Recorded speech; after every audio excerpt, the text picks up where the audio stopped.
Hola, ¿qué tal? Vamos a hacer un problema con distribuciones de carga. En este caso vamos a analizar una placa plana, finita y con carga uniforme. Entonces, de nuevo, vamos a trabajar con las expresiones para ley de Coulomb y potencial absoluto con referencia en el infinito para distribuciones de carga.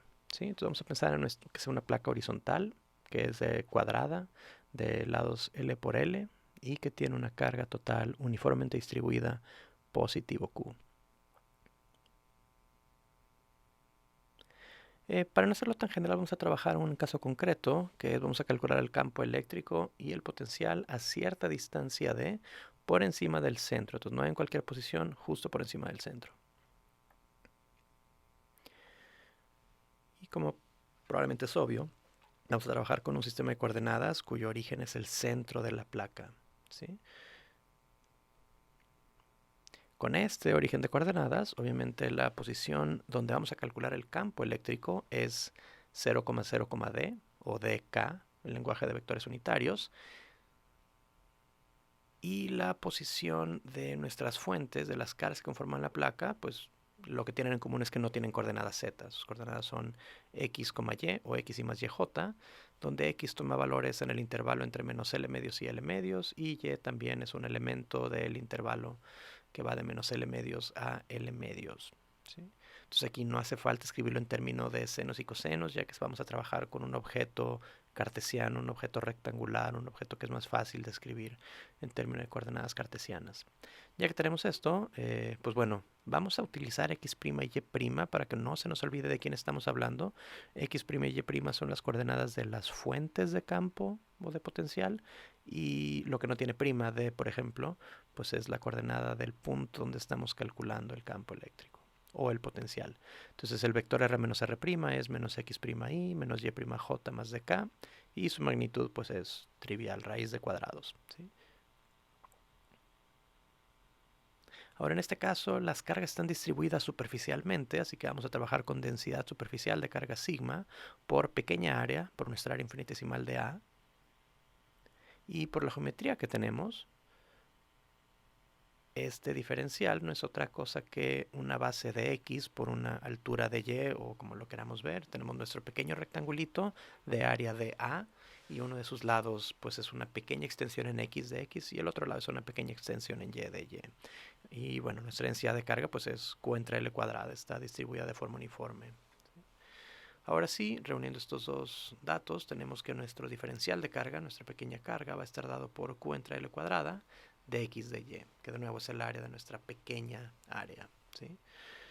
Ok, entonces pues regresemos al problema. Calcular el campo eléctrico en el punto con coordenadas 0,0,d, cierta distancia d por encima del centro de la placa.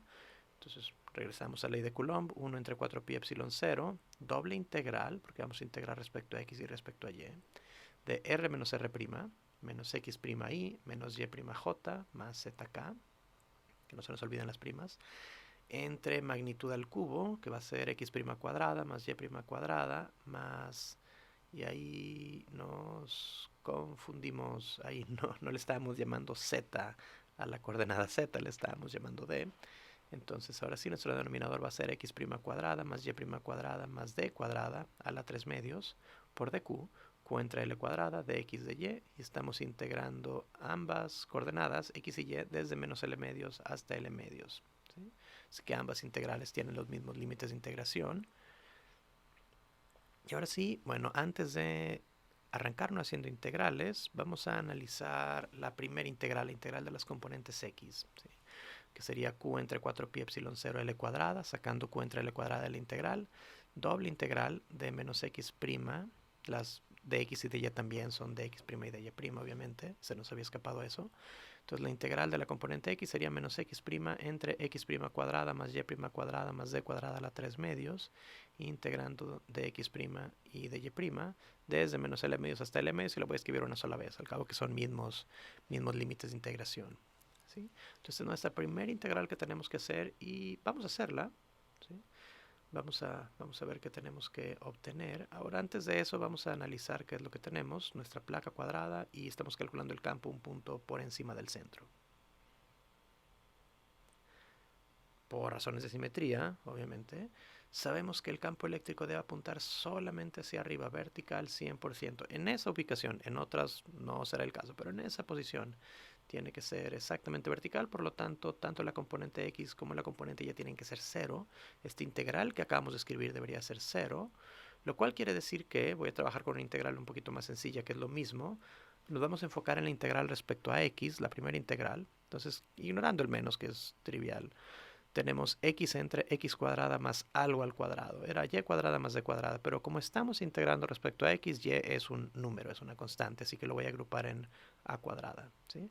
Ahora vamos a analizar el numerador y el denominador. El numerador es la función x, todo el mundo sabe cómo se ve, una línea recta pendiente 1. Y la otra función, 1 entre x cuadrada más a cuadrada, pues es una función que obviamente decae, que cuando x es 0 vale 1 entre a al cubo, cierto valor. Y es una función que debe de verse igual para ambos lados porque depende de x al cuadrado, así que para valores positivos de x como negativos se ve igual. A estas funciones se les conoce como par e impar. La de abajo es una función par, simétrica. La función de arriba es impar o antisimétrica. Y obviamente las integrales de estas funciones son muy especiales. La integral de una función impar es 0. Y la integral de una función par es el doble que de 0 al otro lado. Y aquí nosotros tenemos que estamos integrando una función par por una impar, y multiplicando esto pues es una función impar. Por lo tanto, esa integral tiene que ser cero, ¿sí? Obviamente la podemos resolver utilizando sustitución trigonométrica, pero aquí, analizando la función que vamos a integrar, podemos concluir que es cero, ¿sí? Y pues lo mismo para la integral en y, pues es exactamente lo mismo. Va a ser y entre y cuadrada más números al cuadrado.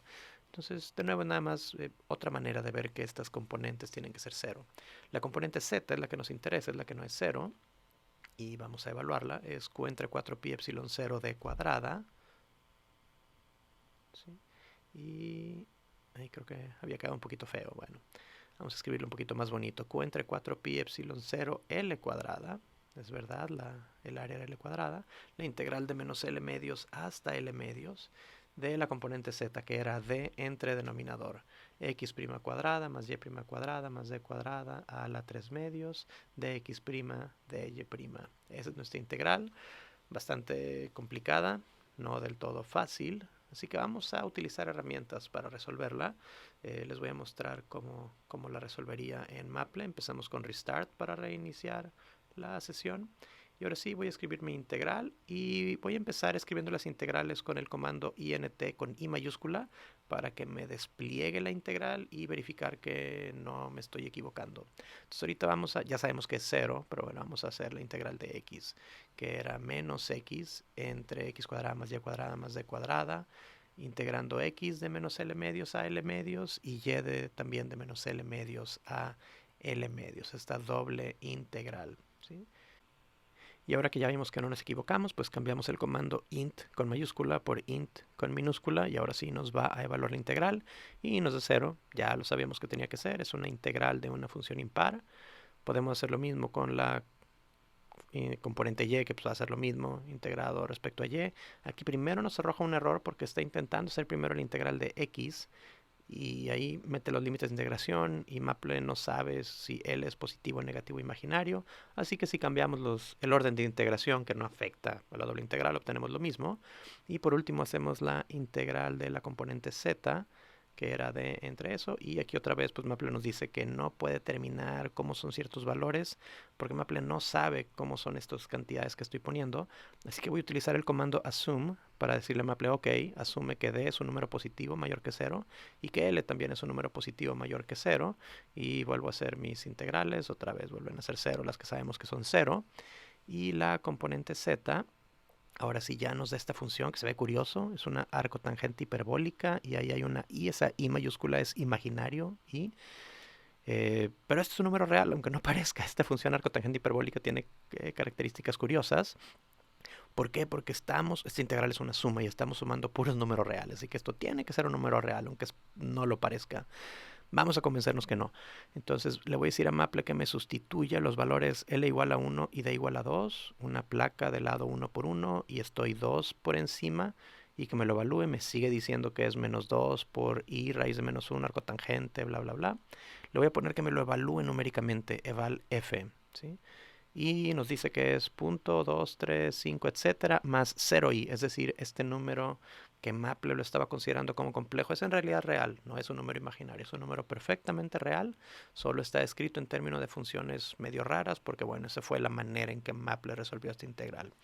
Ahora, lo que estoy haciendo es, estoy generando esta función que solo depende de d para graficarla. Entonces le dije a Maple que me sustituya que l es igual a 1. Voy a pensar una placa de 1 por 1 y que otra vez una función horrible, pero numérica, la puedo graficar.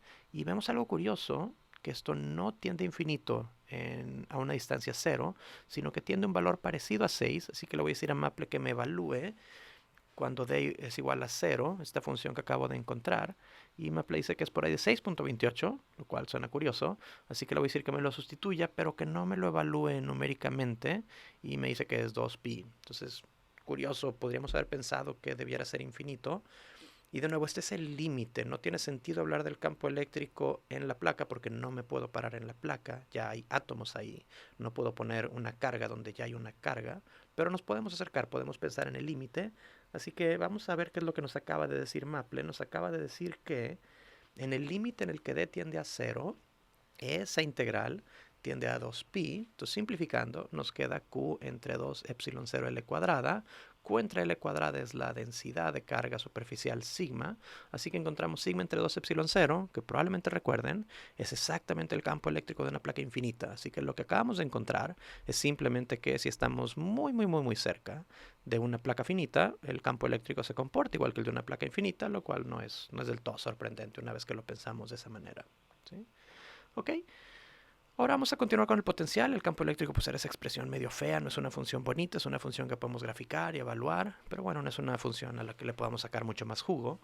Así que vamos a hablar ahora del potencial absoluto, otra vez con referencia en infinito, y vamos a calcularlo en términos de la integral. Sabemos que también podríamos hacer, ya que tenemos el campo eléctrico, hacer la integral de E.dl, pero esa expresión del campo eléctrico nos quedó horrible, así que andarle integrando no tiene mucho caso, ¿sí?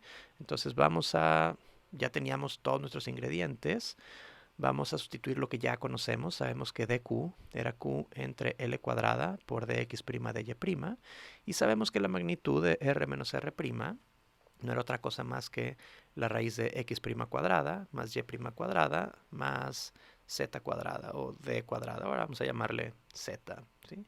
Y nuestra integral es de menos l medios a l medios. Entonces una integral parecida, ahora no tenemos ese denominador tan complicado, y el denominador es una raíz en vez de la 3 medios, pero salvo eso es básicamente la misma integral, así que probablemente no nos va a sorprender que este resultado no va a ser muy fácil de obtener analíticamente, pero bueno, podemos sacar las constantes de la integral y enfocarnos en la integral, que va a ser la integral de 1 entre raíz de x' cuadrada más y' cuadrada más z cuadrada, integrando respecto a x' y respecto a y', esa integral doble, que no la vamos a hacer a mano, está bastante fea. La vamos a hacer de nuevo en Maple, entonces otra vez reiniciamos, Maple, restart, y voy a escribir mi función que quiero integrar. Entonces doble integral, y otra vez lo estoy haciendo por ser cuidadoso, la integral con I mayúscula, para que me despliegue la función antes de que se ponga a hacer cálculos. Y escribo mi función, 1 entre la raíz de x cuadrada más y cuadrada más z cuadrada. Aquí en Maple no uso primas, se pondría más feo y no ayuda de nada. Y le digo que mis límites de integración son de menos L medios a L medios en ambas variables. ¿Okay? Entonces esa es nuestra función potencial y vamos a darle enter nada más para ver que todo se ve bien. Uy, pequeño error. Por hábito le puse la 3 medios. No era la 3 medios, era nada más la raíz y ya tenía ahí la función raíz. Entonces lo único que hay que hacer para corregir este pequeño error es quitar el exponente y ahora sí. Eh, Ahora sí ya tenemos la función que queríamos. 1 entre la raíz, no 1 entre la raíz a la 3 medios. Eso no estaba nada bien. Ya que lo tenemos bien, ahora sí cambiamos el comando int por i minúscula para que lo evalúe. Y otra vez Maple nos dice que no está seguro qué hacer porque no sabe cómo son ciertos valores. Entonces de nuevo voy a usar el comando assume para decirle a Maple que asuma que L es un número positivo, ¿sí? Y parece que Maple está batallando, está tardando un poco, porque aunque sabe que L es un número positivo, no sabe si Z es un número real, positivo, negativo, etcétera. Entonces vamos a detener este proceso, vamos a forzar a Maple a que se detenga y vamos a decirle, vamos a ayudarle, vamos a decirle que considere que z es un número positivo, ¿sí?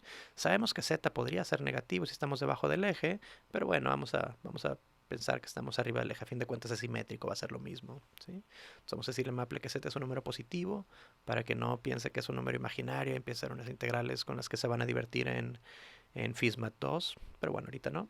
Y ahora sí ya nos da un resultado feo, otra vez con is de número imaginario, con arcotangentes hiperbólicas, pero de nuevo este es un número real porque es una suma de números reales, aunque no lo parezca.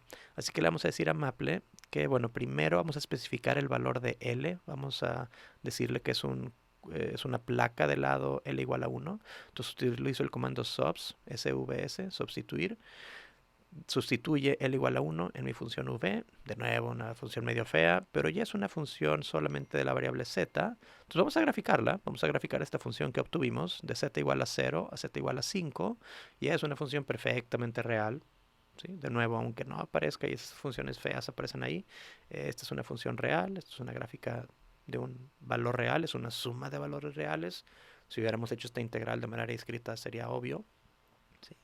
Y este es nuestro potencial, que obtendríamos la misma gráfica si integráramos esa expresión bastante fea del campo eléctrico que habíamos obtenido. Ahorita no vamos a hacer eso. Vemos que también este potencial es finito. Este potencial no se vuelve infinito cuando nos acercamos a la placa, ¿sí? De hecho, podríamos evaluarlo. Podríamos decirle Maple sustituye eh, que z es igual a cierto valor. Por ejemplo, podríamos ver cuánto vale el potencial a 1 metro, una distancia 1 por encima, y nos dice que es ese valor real o 0.9, que es más o menos lo que se aprecia en la gráfica. Entonces ya obtuvimos tanto el campo eléctrico como el potencial absoluto en puntos por encima del centro de la placa. No fue un resultado particularmente bonito. Entonces, por eso es que en clase estudiamos casos medio irreales, pero mucho más sencillos como placas infinitas, alambres infinitos, porque son situaciones donde matemáticamente es mucho más sencillo el problema. Pero bueno, estos problemas son perfectamente resolvibles. Podemos hacer integrales numéricas para casos concretos o podemos utilizar tecnología para al menos tener gráficas de los campos y potenciales obtenidos.